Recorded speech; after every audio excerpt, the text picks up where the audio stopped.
Yesterday, we heard two really exciting things announced from Palantir. As you probably already know, Palantir is my second largest holding in my portfolio right now behind Tesla. And I know that a lot of you guys are very interested in this stock as well. So I wanted to make sure I cover these pieces of news and also explain their significance. So the first news that we had is that Palantir are expanding their partnership with Carahsoft to deliver Apollo to the public sector. You may not have heard of Apollo very much. It's one of Palantir's offerings, but it's definitely not spoken about as much as Foundry is, or artificial intelligence platform, for example. There's quite a lot that we could get into on Apollo, but as a really high level overview, just quickly, just in case you've never heard of this before, Apollo basically allows software engineers to write their code once, and then that code can be used across all environments. And it allows that same piece of software to meet the needs of each of the different environments. I think Apollo gets overlooked quite a lot, and maybe it's because it's not as flashy as some of Palantir's other offerings and the interface isn't as cool, I don't know. But it's a really, really powerful tool that can help many organizations manage their deployments efficiently. So now we have some understanding of what Apollo is. We have to understand who Carahsoft Technologies are.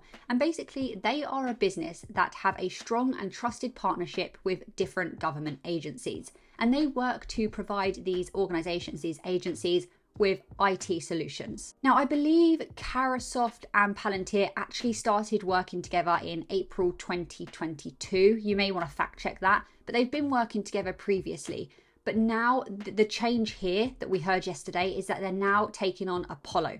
So they will now start helping Palantir basically distribute Apollo to the public sector. This partnership between Palantir and Carahsoft will allow government agencies to access Palantir's software through Carahsoft's government contracts. So basically, Carahsoft are sitting there with an amazing list of different clients. So they've done the networking already. They come along, they help Palantir, and they basically help become a distributor of Palantir's software.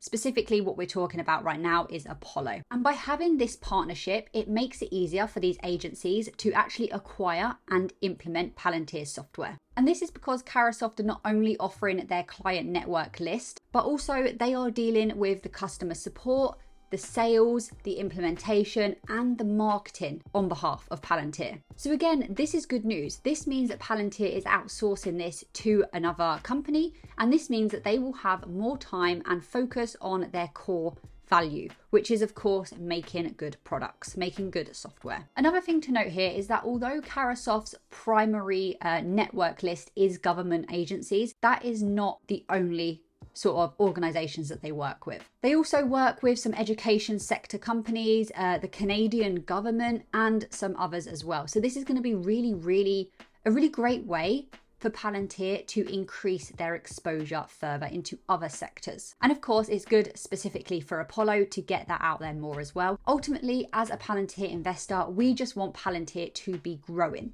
We want their revenue to be going up, their profits to be going up. And this is a great way to actually start, putting the gas on the pedal, if you will. All of these partnerships and all of these contracts and everything that we hear coming out about Palantir just helps me build my own conviction for this stock and understand that it is growing and it is in demand. Now, of course, Palantir working with Carahsoft and actually, outsourcing that to them could be seen as a negative in terms of it may eat into their profit margins a little bit, but personally, I think it's a great thing. I think it will help distribute Apollo a lot more. It will get the name out there even quicker. This company has a networking list ready to go. That is so valuable. And if they are able to scale quicker because of this, then in my opinion, that's going to be great. Let me know your thoughts on that actually in the comments below. The second piece of news was actually a brand new partnership. And this was with a company, a Toronto startup company called Airmatrix. I hadn't heard of Airmatrix before Palantir announced their partnership with them. They're actually a pretty cool company. Definitely go and have a look at their website.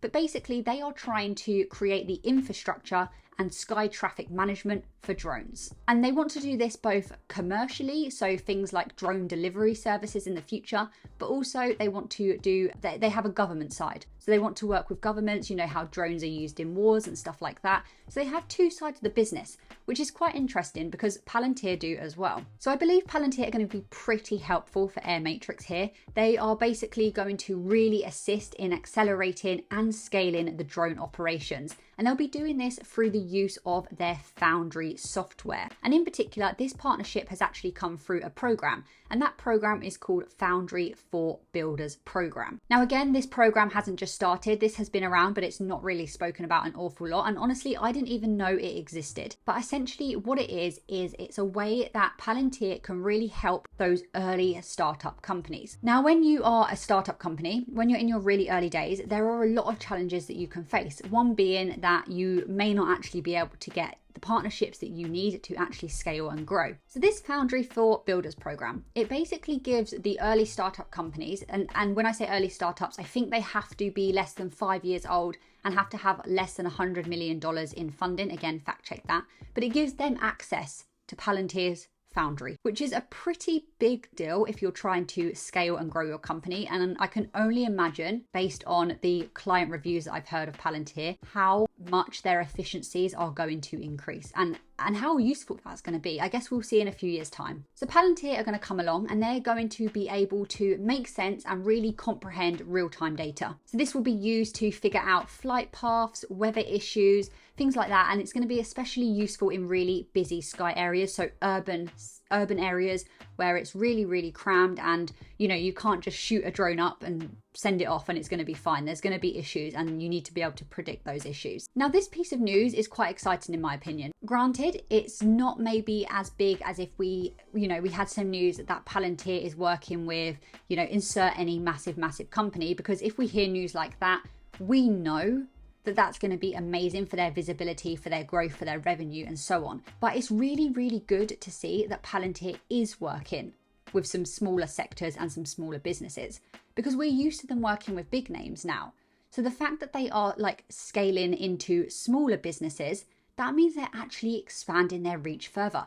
They are not only trying to get those really big names, they are expanding. Their total addressable market is growing. It's insane. Unfortunately, I can't really comment on any of the financial benefits that Palantir may see through both of these partnerships. I guess the first one, the Carasoft one, will become apparent in time and we'll be able to see how Apollo is growing. But at the moment, the financial situations for these deals haven't really been announced. In my opinion, these pieces of news are very, very exciting. And I think this is marking the foundation for Palantir to continue to expand their reach and expand into different sectors. Let me know your thoughts on this in the comments below. And in just a couple of hours, providing you're watching this on the day of its release, I will have another video coming out all about how much 1,000 shares of Palantir may be worth in 2030.